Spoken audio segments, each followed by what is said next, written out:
বিসমিল্লাহির রহমানির রহিম। আসসালামু আলাইকুম প্রিয় দর্শক শ্রোতা, আমি নাজমুস সাকিব, সম্পাদক দৈনিক ফুলকি, ইউটিউব চ্যানেল ফুলকি নিউজ এবং ফেসবুক পেজ ডেইলি ফুলকির পক্ষ থেকে আপনাদের শুভেচ্ছা জানাচ্ছি। আজকে আমি কথা বলতে চাই 12টি জেলায় শৈত্যপ্রবাহ বয়ে যাচ্ছে এই প্রসঙ্গ নিয়ে। আবহাওয়া দপ্তরের মতে গত 73 বছরে এরকম শীত দেখা যায়নি। 10-12 দিন থেকে দেশব্যাপী যে শীত বা শৈত্যপ্রবাহ বয়ে যাচ্ছে, এই শৈত্যপ্রবাহে দিন রাত্রের তাপমাত্রা প্রায় একই রকম থাকে। 1 থেকে 2 সেলসিয়াস ডিগ্রি কম বেশি হয় দিনের থেকে রাতে। সেক্ষেত্রে এবং দিনের আলো খুব অল্প সময়ের জন্য কোনোদিন দেখা গেলে অনেক সময় অনেক দিন আবার দেখাও মিলে না, শুধু একটু আবহাওয়া পরিলক্ষিত হয়। আর সন্ধ্যার পর থেকে ঘন কুয়াশা দেখা যায় বৃষ্টি আকারে। ঘন কুয়াশার কারণে মনে হয় যেন বৃষ্টি পড়ছে। এই অবস্থায় শীত নিবারণের জন্য মানুষের ত্রাণ তৎপরতা খুব পরিলক্ষিত তেমন হয় না। দুর্যোগ ব্যবস্থা ও ত্রাণ মন্ত্রণালয় থেকেও এখনো পর্যন্ত কোনো ত্রাণ উপজেলা পর্যায়ে আসেনি বলে খবর নিয়েছি। সাভার উপজেলা নির্বাহী কর্মকর্তা মহোদয় উদ্যোগে উপজেলা প্রকল্প বাস্তবায়ন কর্মকর্তাকে নিয়ে 1500 কম্বল ক্রয় করেছেন।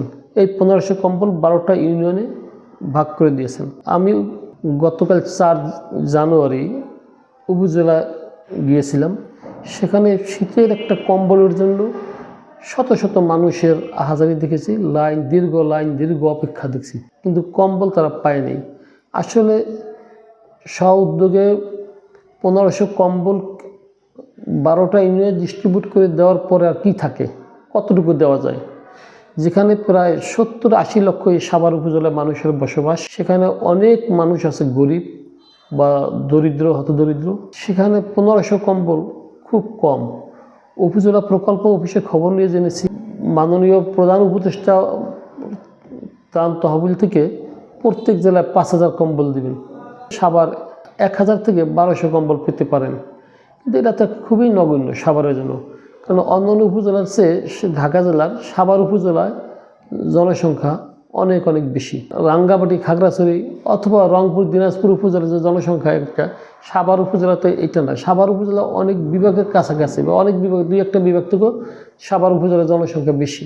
সেই হিসেবে সাভার উপজেলার জন্য এই ত্রাণ সাহায্য খুবই অপ্রতুল হবে এবং এই ত্রাণ আসতে আরও 2-1 দিন আছে অথবা কালকের মধ্যে আসার সম্ভাবনা রয়েছে। 1200 কম্বল, কিন্তু এখানে সাভার দুর্যোগ ব্যবস্থাপনা ও ত্রাণ মন্ত্রণালয় আরও এখানে সাভারের জন্য স্পেশাল বরাদ্দ দেওয়া উচিত তাদের। তাহলে সাভারের মানুষ যদি কিছু পায় এবং যারা বিত্তবান আছেন তাদের এগিয়ে আসা উচিত। বিভিন্ন সংস্থাগুলো আছে যারা অতীতে দেখেছি এগিয়ে আসছে গরিব মানুষের জন্য, কিন্তু এবার ওই রকম তৎপরতা এখানে আমি বিভিন্ন ব্যক্তি এবং সংগঠন এবং দলকে অনুরোধ করব শীতার্ত মানুষের সাহায্যের জন্য এগিয়ে আসেন। দেশের অবস্থা খুবই খারাপ, শীতের নাজুক অবস্থা। একটু মানুষ উত্তাপের জন্য কত অসহায়, কত আহাজারি। তো গতকাল আমি উপজেলা পরিষদে গিয়ে তা দেখেছি এবং রাস্তায় চলাচল করে দেখেছি হাত পা মানুষ থরথর করে কাঁপছে মানুষ শীতে। কিন্তু অনেক মানুষ মুখ খুঁটে বলতে পারছে না শীতের যন্ত্রণা।